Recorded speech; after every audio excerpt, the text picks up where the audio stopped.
బాలీవుడ్ నటుడు సునీల్ శెట్టి సంచలన కామెంట్స్ చేశారు. పెహల్గాం ఉగ్రదాడి తర్వాత తన వెకేషన్ ను జమ్మూ కాశ్మీర్లోనే ప్లాన్ చేస్తున్నట్లు తెలిపారు. కాశ్మీర్ లోయలో పర్యాటకాన్ని ప్రోత్సహించడానికి, ఉగ్రవాదంపై పోరాటానికి భారతీయులంతా ఏకం కావాలని సునీల్ శెట్టి కోరారు.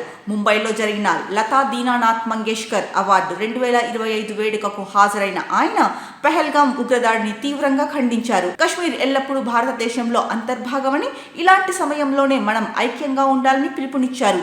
ఎవరూ కూడా భయానికి కానీ, ద్వేషానికి కానీ లోను కావద్దని దేశ ప్రజలను సునీల్ శెట్టి కోరారు.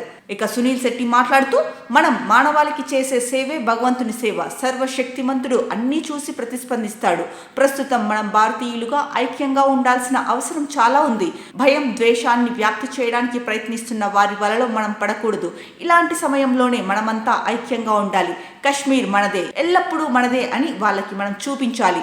అందుకే కాశ్మీర్లో విహారయాత్రను ప్లాన్ చేసుకుంటున్నా. మీరు కూడా కాశ్మీర్లో పర్యటించాలని భారతీయ పౌరులను కోరుతున్నా.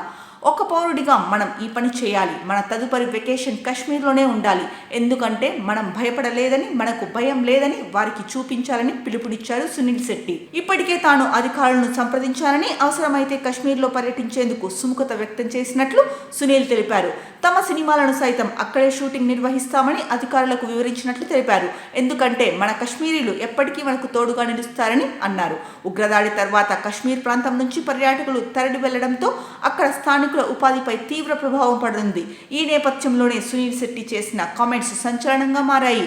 ఏప్రిల్ 22న జమ్మూ కాశ్మీర్లోని పెహల్గాంలోని బైసారన్ లోయ వద్ద పర్యాటకులను లక్ష్యంగా చేసుకున్న ఉగ్రవాదులు 26 మందిని హతమార్చారు. ఈ ఘటనతో యావత్ భారతదేశం షాక్కు గురైంది.